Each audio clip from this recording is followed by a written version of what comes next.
So I'm very happy to invite our first digital rock star up on stage. Shakil Khan, very welcome. Welcome to Stockholm, please have a seat. So, thanks for coming to SIME. For the ones that doesn't know Shak, he's been one of the guys building Spotify together with Daniel. And you've been an angel investor in many different companies. And if I could start out with sort of the Spotify journey seen from your perspective, how did that happen? So I met Daniel in 2007. The company and the original idea by Martin Lawrenson and Daniel Ek was in 2006. So it's very early in the journey. And for me, yes, there was a product there was technology, and there was a great team.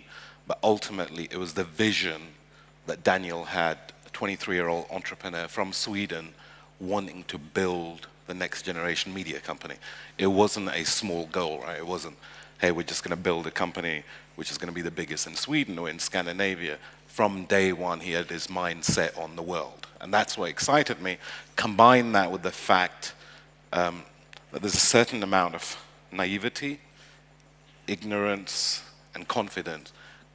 You take those three parts together. That's a powerful mix. It is, and what that goes to show you is, similar to what you were discussing a minute ago, is, the past is the past. You have to look to the future. So one of the things when, whether it was myself or any of the other investors would go, Daniel would have an idea and go, we need to do this, and go, we can't do this, and go, why? And say, well, it just doesn't work like that. Anyone else would accept it. Daniel would turn and go, well, why is it like that? So this certain amount of naivety is what allowed him to push the boundary, continuously push the boundary. What were some of the moments in Spotify when you saw, wow, this is really going to work, or like? I think there's been hundreds of moments which are memorable. But first and foremost, before I get into that, I just want to specify, for me, being a messenger was one of the most amazing roles I've ever had, but I could only do my job because it was a great product. And there's many companies out there who think, you can put hype, you can get marketing, spend dollars, but ultimately, if you don't have a product, as a messenger, you can't hype it up. You can only bullshit your way through for so long, and then people are aware of it. It wasn't the case in the 80s and 90s. So if you look at Spotify, the core was always build an amazing product, which made my job very easy to go and spread the message. Some of the interesting moments, obviously each country, the excitement when we launch in a new country is always the same because you're taking music to the masses. Launching in USA was an amazing achievement. The Obama playlist was an amazing achievement. So there's been many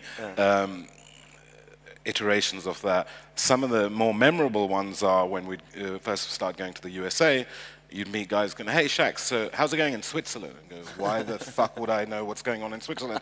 So, well, you guys, you're Swedish, right? So yeah, Switzerland's like, no, and that's when you realize that, even though I live in London, I was brought up in Denmark, what we see here versus what the masses, they didn't even know the difference between Sweden and Switzerland.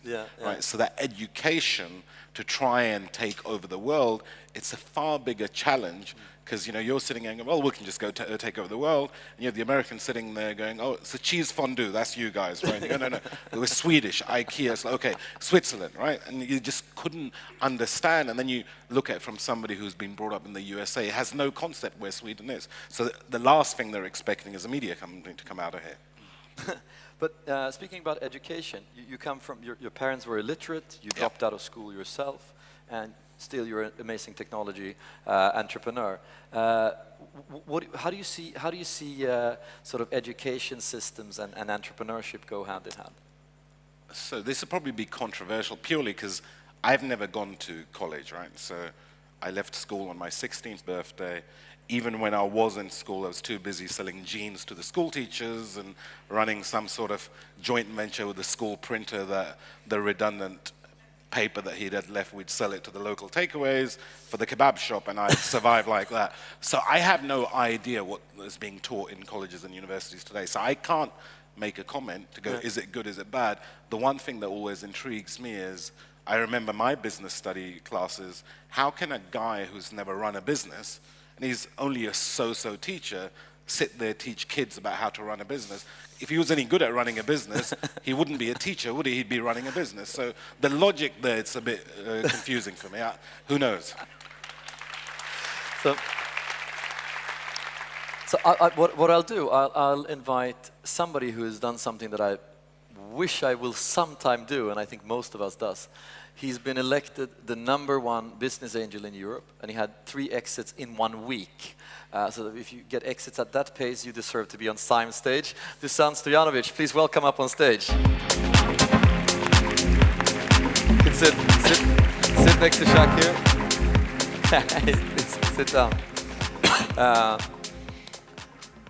You've been doing a lot of very good investments. You've been in payment quite a lot as well. And what I would like to ask both of you, because you're fascinated about, I mean, you're one of the pioneers in digital currencies. You run CoinDesk, which is like the tech crunch for anybody that cares about digital currencies. What do you think about digital currencies? Where are they going to go? Things like Bitcoin and the things that I talked about a little bit. I actually love that space, and I think, you know, the way PayPal revolutionized payments, I think we have a next way on who is going to take the leading e-currency. And the question is, who is going to be? Is it going to be a startup or somebody else?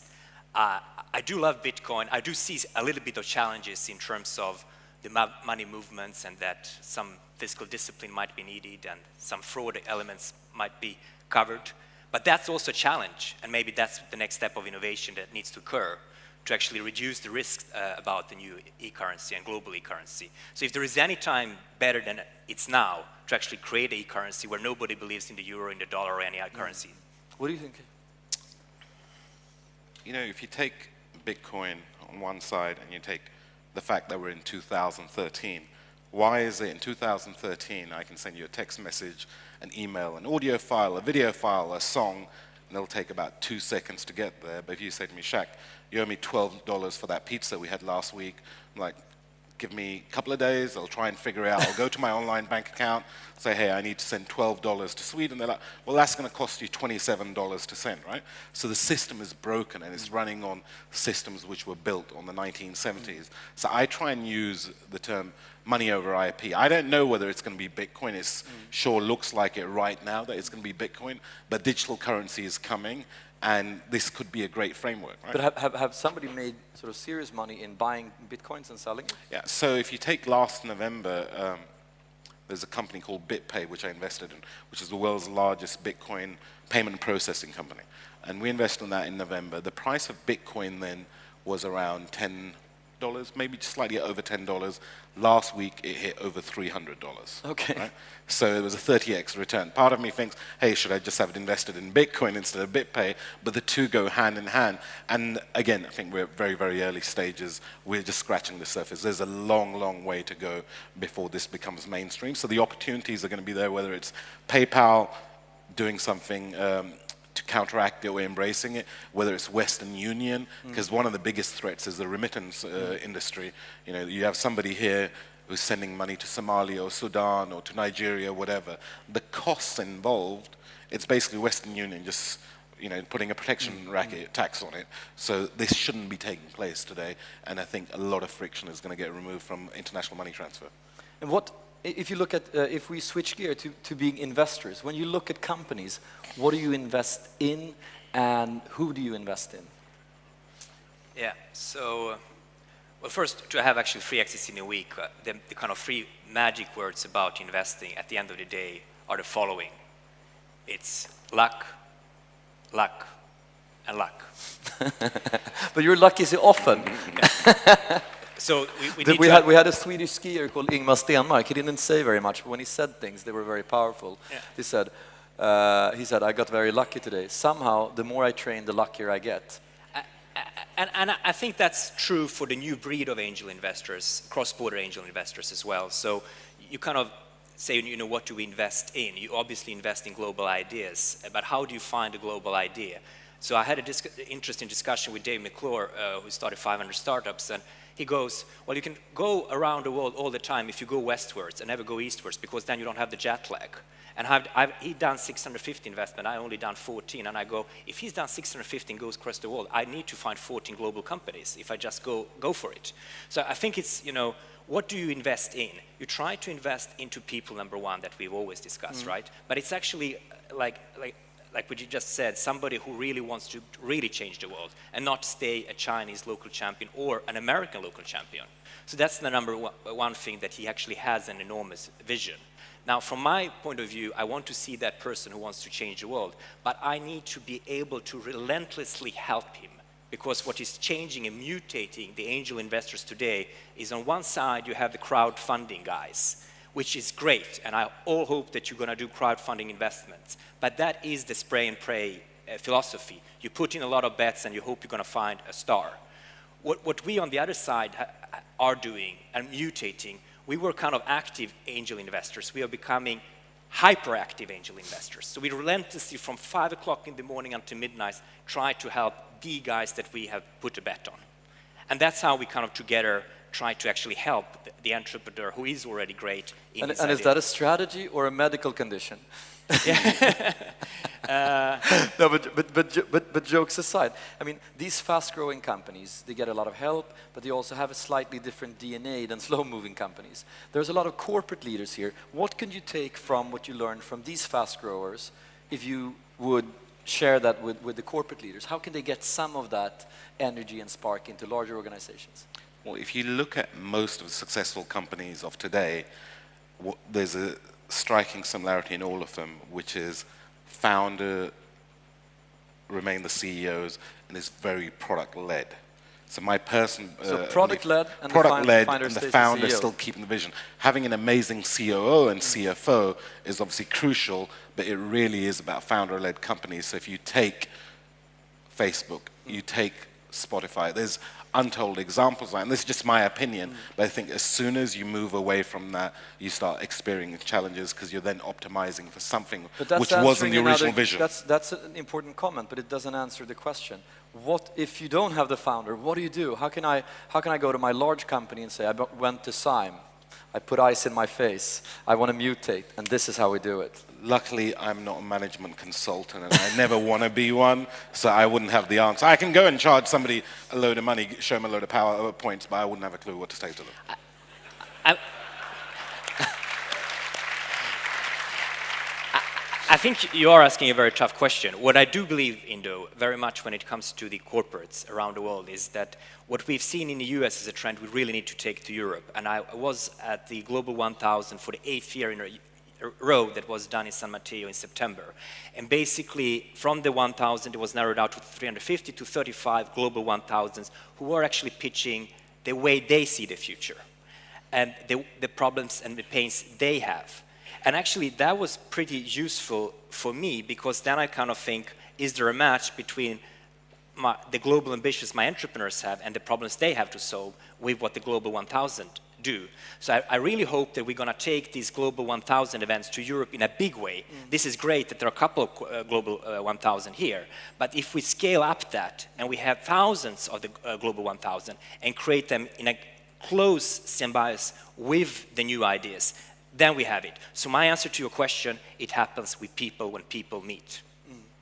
No, but there's a lot of fantastic companies like Angry Birds coming from the region, and we have had a lot of success out of these region, and it started with a lot of. I think we're getting Angry Birds thrown at us.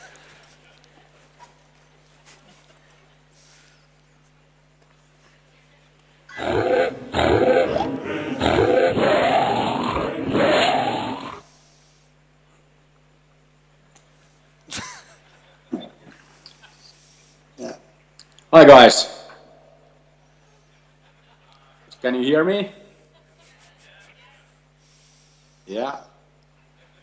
So I'm really would love to be there. I've been listening in on your discussion, and kind of like totally agree that there are like some pretty amazing companies emerging from the region. So obviously Spotify, and we're kind of like trying to do our fair share here at Rovio with Angry Birds. So it seems like all the leading media companies are emerging from Northern Europe for some reason. Well, so this is the Mighty Eagle, aka Peter Westbacka. So what has happened since you were last on SIME stage? Could you tell us the latest developments? Yeah, we've been kind of like keeping busy. So we're approaching 2 billion downloads for our games. So 2 that makes billion Angry Birds, downloads. the most distributed piece of entertainment content ever. So it's kind of like bigger than anything in music video or yeah, pretty much anything in entertainment. So it's a lot of copies out there.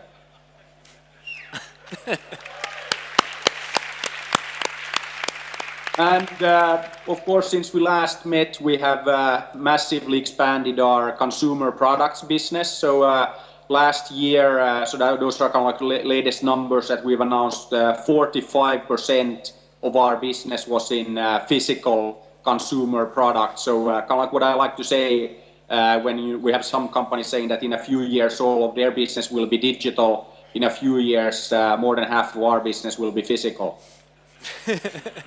It's funny, Peter and I, probably because I was Peter's friend, we got invited to the Prince of England to discuss entrepreneurship at the Windsor Castle. And everybody had black ties, and it was really, really strict security. And Peter came wearing exactly that with an Angry Birds iPad. And the guy said, sorry, you're not with the right group. These are going to see the Prince. You have the wrong clothes. I'm perfectly attired. I'm with Angry Birds. Ask your queen or your prime minister. They're all players. And he's... He thought Peter was joking. Then he came back in, and then he said, sir, I stand corrected. And then Yeah, it's kind of like our national dress nowadays. So, you know, at least everybody at Rovio is wearing a red hoodie. So, but tell us about some other heads of state that like Angry Birds. Yeah, I think that pretty much kind of like all of them, kind of like until proven otherwise. But yeah, of course, Russian Prime Minister Medvedev is a huge fan. And one of the things that we did since we last met is that we actually, in June of this year, we took over the whole Red Square in Moscow because we were doing a Red Bird update to our game. So we branded the whole Red Square in Moscow Angry Birds, and no other brand has ever actually done that. And I had some Russian friends who then came there. We had like 40,000 people partying in the Red Square together with us. And my Russian friends told me that, okay, yeah, you guys launch a game in space and you done like that, but actually now we really believe you guys can do anything.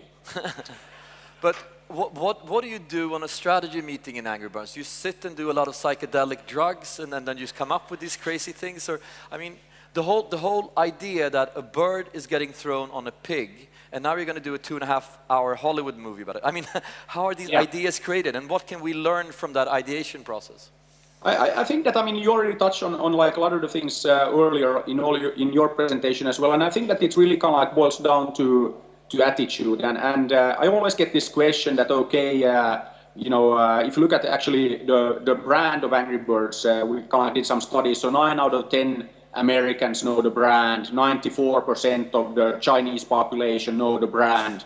So we kind of like built one of the biggest 94% brands. of the Chinese population knows the brand. Yeah, yeah. So that's kind of like pretty good considering that we spent zero on advertising, so no traditional like brand building. We kind of did all of this on our own. We did it using games and other like digital means. So it just shows that you can build brands in the biggest markets on the planet without doing any form of traditional advertising. So I think that's kind of like a sign of things to come. But how many games were not successful before you launched Angry Birds? Yeah, I mean, if you look at Rovio, I mean, Rovio, we're celebrating actually 10 years of Rovio this year, and we did 51 games before Angry Birds. So Angry Birds was our 52nd game, and I think that's again, you know, crazy entrepreneurs kind of like for you that you kind of like just believe that, you know, eventually you will be successful, and that's actually the Rovio story in a nutshell as well. That we kind of like just kept at it, and yeah, now we're here.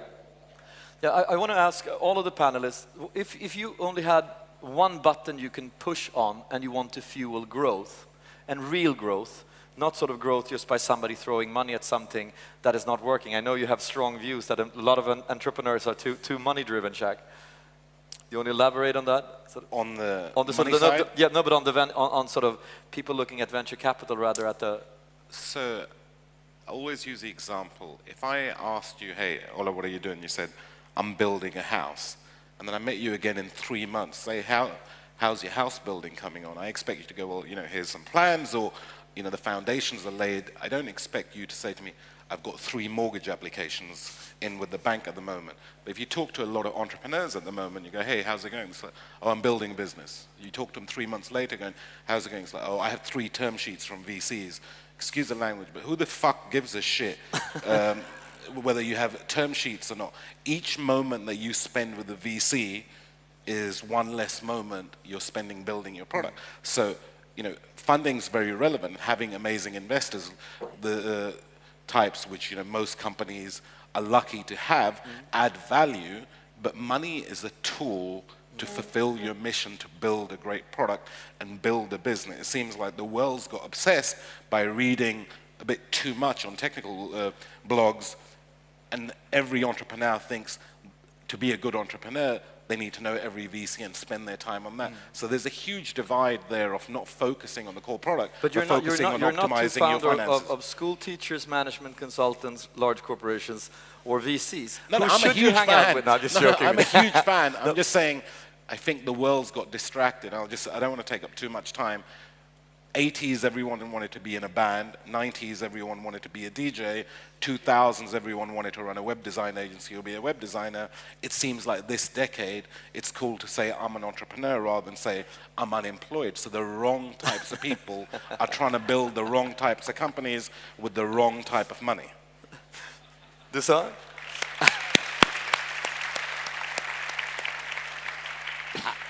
I don't know if I can add anything on No, but to that. growth. Let's switch gear. You have one button and you want to push that button because you want to maximize growth. What would be the name on that button? I just came from China, and my button for growth would be to really clean China from pollution.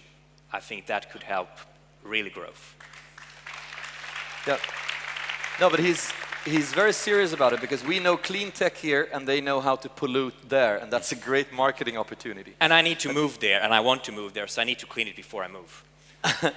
And China, what are your experiences in China? Yeah, I mean, our first office outside of Helsinki, we started in Shanghai. So China has been very high on the priority since the beginning. And I go to China on an average like twice a month. So yeah, China is super, super high on the priority list. And there are billions of reasons for that. So if you can like look a bit longer term, and as I always say, we're not building Angry Birds for like 100 days, but for 100 years. So of course China is like super important going forward, and it already is. I mean, it's our biggest market when you look at the number of fans. What's the craziest ideas you have in plan for us that you still haven't told anyone, that you want to share with your friends here that won't tell anybody?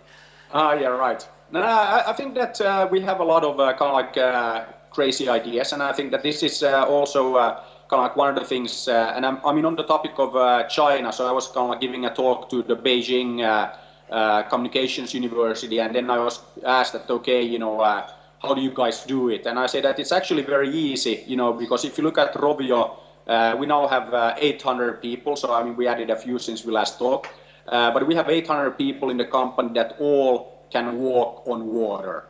So that's how we do it. And of course, you know, the thing there is that what I mean is that we have a company of people that they really think they can do anything because they haven't been proven otherwise. So, you know, they think they can walk on water because nobody has proven otherwise. And then, of course, you know, the same for you as for us here in Helsinki, that it's actually like pretty trivial to walk on water part of the year because that water happens to be frozen. So, you know, it's always a matter of perspective. But I think that is something that is super important. You know, like when you're an entrepreneur, you have to kind of like believe you can change the world, you can do anything. And I mean, if we want to clean up the pollution in China, let's just like get it done. It can't be like that difficult. Thank you very much, and thank you very much to the panel. Thank you. Thanks a lot. Thank you.